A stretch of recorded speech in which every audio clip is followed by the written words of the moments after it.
Yeah, thanks for coming. And then this week, this month, we'll talk about Rumi. If I start talking about Rumi,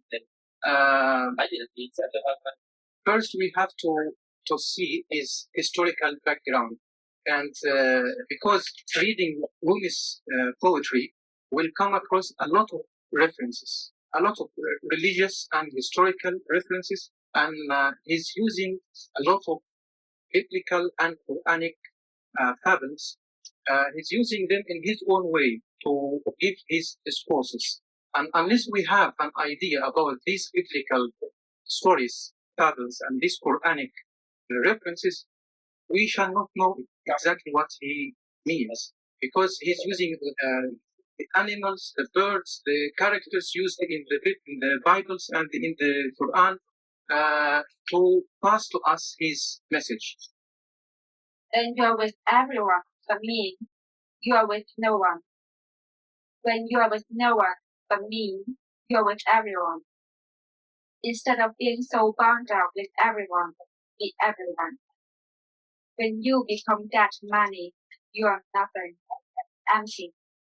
Here, let's go line by line. When you are with everyone but me, you are with no one. But me here, this me should be capital M, because here it's like God Himself speaking, or He is talking on behalf of God. When you are with everyone but me, you are with no one.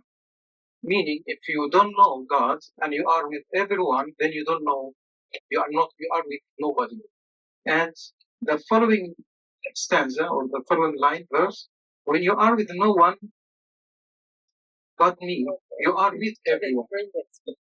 This the opposite meaning. So let's see if this is about God.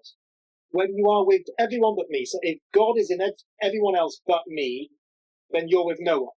From my perspective, you're with no one. When you are with everyone but right, no, you is actually God, right? Okay. When God is with everyone except me, then God is with no one. No, it's the other way. Yeah. No, it's not, because he's saying that if God is with everyone except me, then from my perspective, God is with no one. No, well, that's why it's on purpose. Because he has doubts. What is the difference? Because he has doubts about the existence of God. Come on.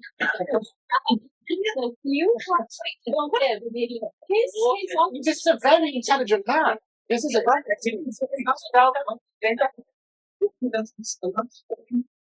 a poem of loving God. No, it's a poem about doubt. About doubt. How can you see this one? It's about doubt about the existence of God. Because he's the doubter. Actually, I don't really see any logic. I mean, the writer wanted to mess up the logic. Yeah, can you explain the language of illusion? I mean, I don't know what it means.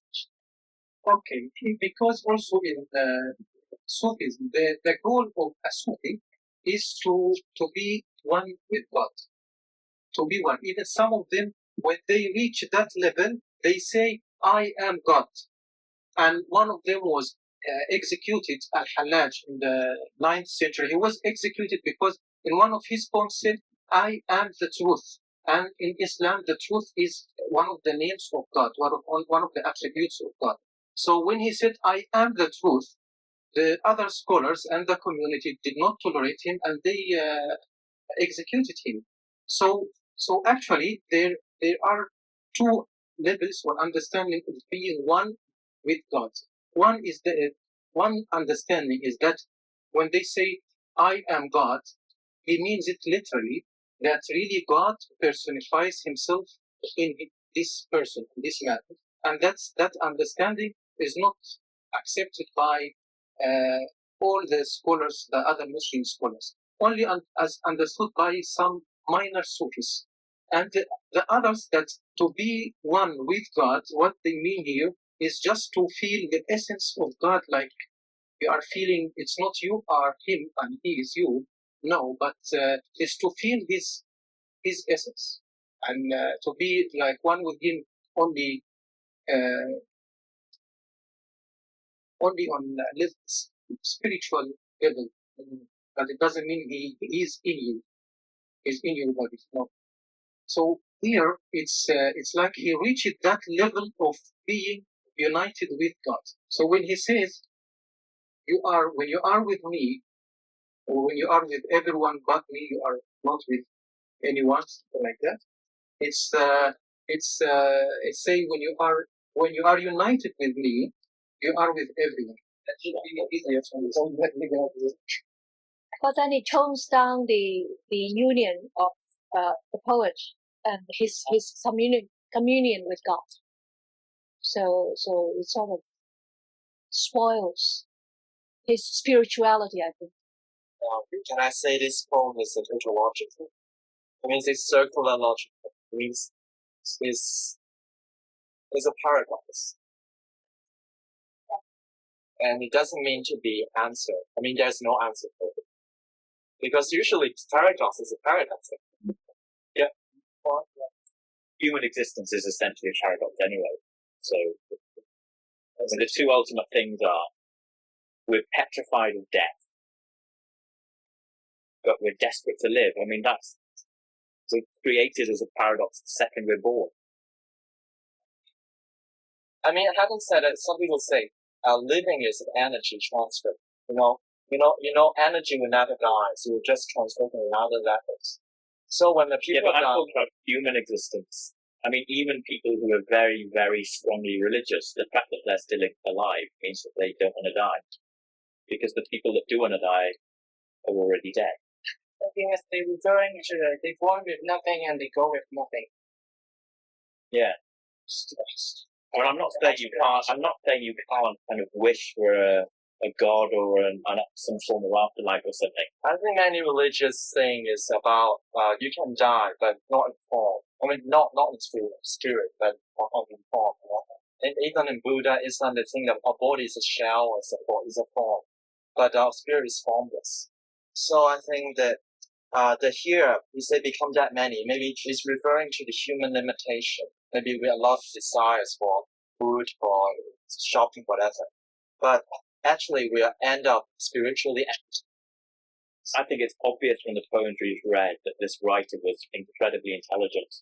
So if he wanted to write a poem that was very clear about his beliefs, he would have done that. It's very obvious that he's an incredibly skilled writer and an incredibly intelligent man. So if he wanted to make it clear beyond a doubt what his belief was, we would know what his belief was. I'm pretty sure of that. Yeah.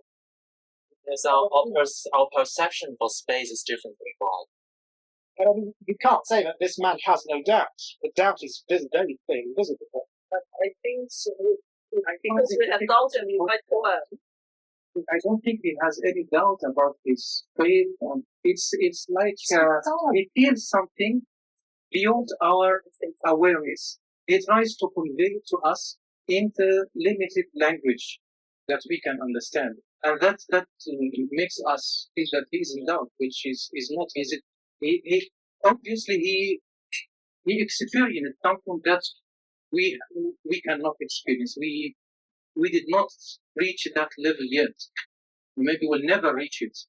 Maybe we'll never have the same experience as he did.